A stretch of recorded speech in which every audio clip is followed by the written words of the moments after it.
Welcome back to the GSMC College Football Podcast. On today, Monday, April 21st, just talked a little bit about Nico Yamaleva, as well as the potential of automatic bids in the college football playoff. Now we're going to switch gears.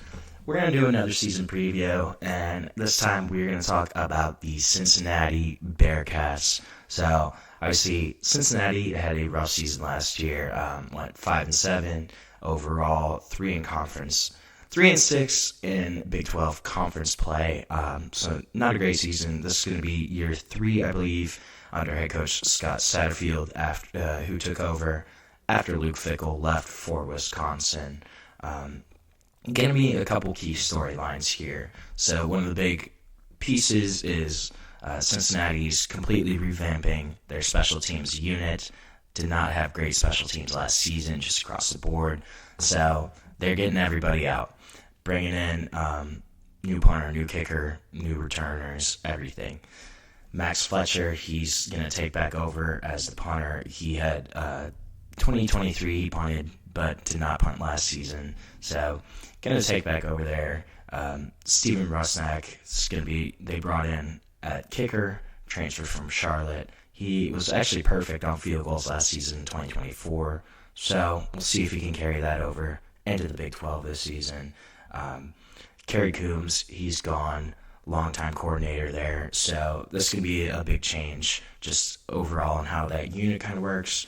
Another place I'm looking at is their running back spots. So Corey Kiner's gone, had a couple hundred carries last season, big piece of that offense. So this is basically going to be open competition, though. Tawi Walker, who transferred in from Wisconsin, he is probably going to take the lead role, expected to kind of be the main back there.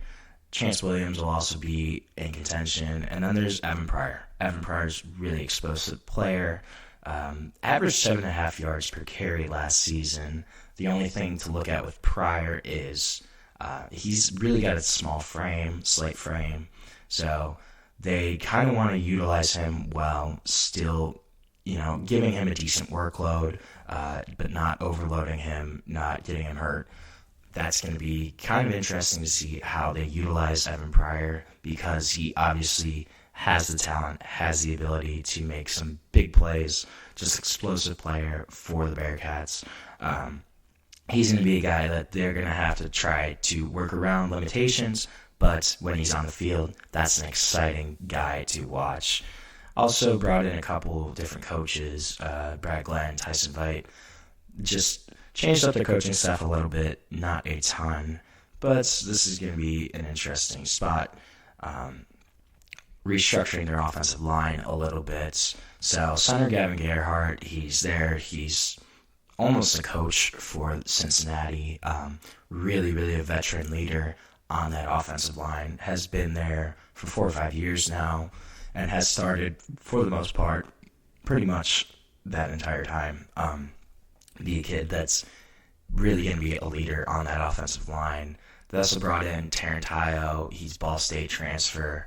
He was actually a center at Ball State, probably expected to shift over to guard. He did take a couple snaps at center in their spring game. I'm going to go over that in a minute.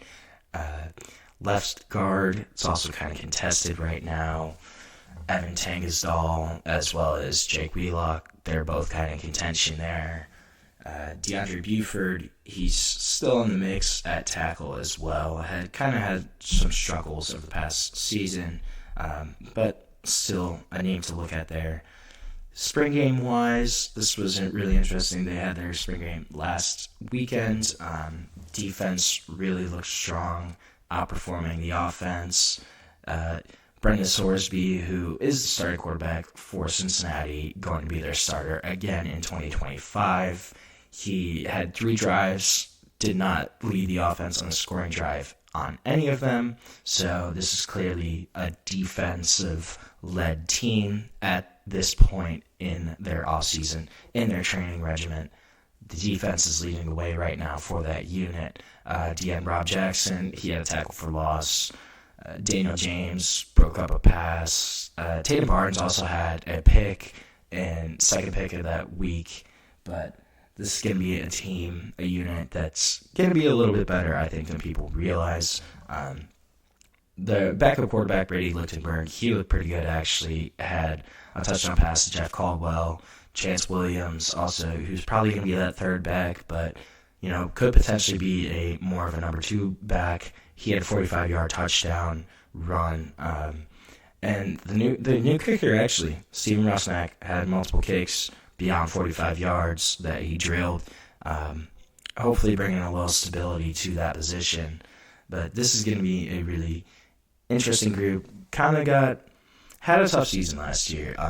Really, Cincinnati's kind of been in a rut since Luke Fickell left.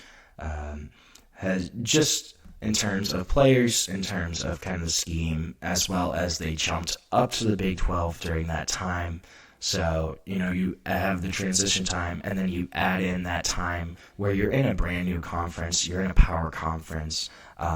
That's going to be a big adjustment, especially after you lose some of your guys. But, it's not all doom and gloom in Cincinnati. Brendan Sorsby is back. He's really kind of been optimistic about this upcoming season, highlighted the team's growth, the new talent across the board, and just the importance of building on that season in the Big 12, kind of those experiences, taking them in and using them to improve for this upcoming season. He didn't have a bad year last year. Had 2,800 passing yards, 18 passing touchdowns, 7 interceptions, not great but not terrible. Completed 64% of his passes, but also was a dual threat guy, had 440 rushing yards, 9 rushing touchdowns on the season, so able to use and extend plays with his legs. But that's going to be a big thing for Brendan Sorsby this season, is just his ability to use his legs, extend plays. How they're going to kind of mesh on that offensive line remains to be seen. But the presence of Brendan Sorsby coming back for another year as a starter, that's really going to be key for this Cincinnati team.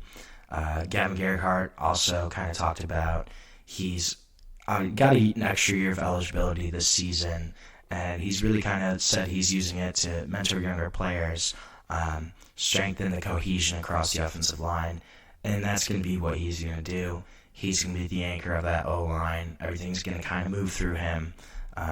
But the fact that he is back for another season, that's really, really big for Cincinnati. Dante Corleone's another guy I'm looking at more on the defensive side of the ball, D-tackle, from Coleraine, which is right at Cincinnati High School. So stayed home to play for the Bearcats, and really has kind of rewarded them. Has been an all-conference selection multiple times over his career. This past season was all Big 12 first team.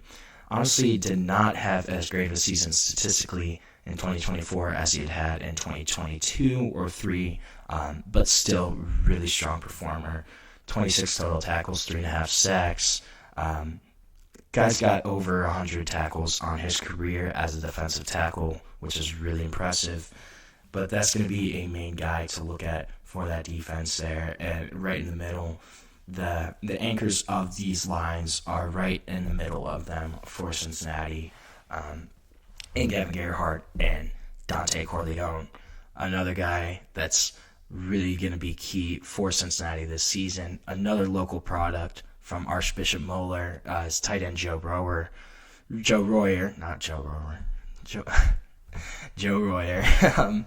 But Joe Royer going to come back again this season. Going to be the main target probably for Cincinnati. Really kind of has highlighted the improved chemistry between him and Sorsby, and just noting their progress in their on-field connections since last season, kind of how they've grown. He was an all Big 12 first-team guy as well last season. 50 catches, 530 receiving yards. Only had 3 touchdowns, so that's a number that could be improved upon this upcoming season. But going to be probably the main target for Cincinnati this upcoming season. Going to be a guy that Sorsby's going to look at as a security blanket, as a safety option, especially in those third and short, kind of third and medium scenarios.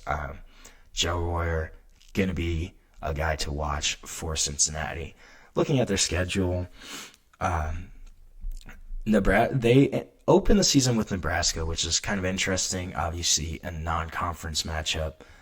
That's going to be at Arrowhead, home of the Kansas City Chiefs. So neutral site game there. Going to be a tough one for Cincinnati. It's also going to be a Thursday night game, which is interesting. I don't love when college football plays on Thursday night, but that's my own point of view. Iowa State is at home this season. That's a really solid matchup for them. They do have to play at Utah. I think Utah is going to be much improved this season. Also have to go to Stillwater and play Oklahoma State, who also struggled last year. But I think Mike Gundy can right the ship there. Going to be much more competitive than they were this past season. They do have BYU at home, which that's really great for them. Struggled last season. BYU is going to be another contender for the Big 12 championship. I think they're going to have another really good year this upcoming season, but we'll see. And then TCU, they finish at TCU. TCU quietly won 9 games last season. Going to be better than people think. So this Cincinnati team, though, it's going to be another tough go for them, I think. The key here is try, I think, around 500, 7-5, potentially 8-4 if things kind of fall the right way. But I think that's probably going to be the ceiling for Cincinnati this season, is an 8-4 type season. But this is a team that, could improve and make a little bit more noise in the Big 12 than some people might think. So we're going to take another break on the show. When we come back, going to talk a little bit about Utah and the Utes and what's going on with their season. So we'll be back shortly on the GSMC College Football Podcast.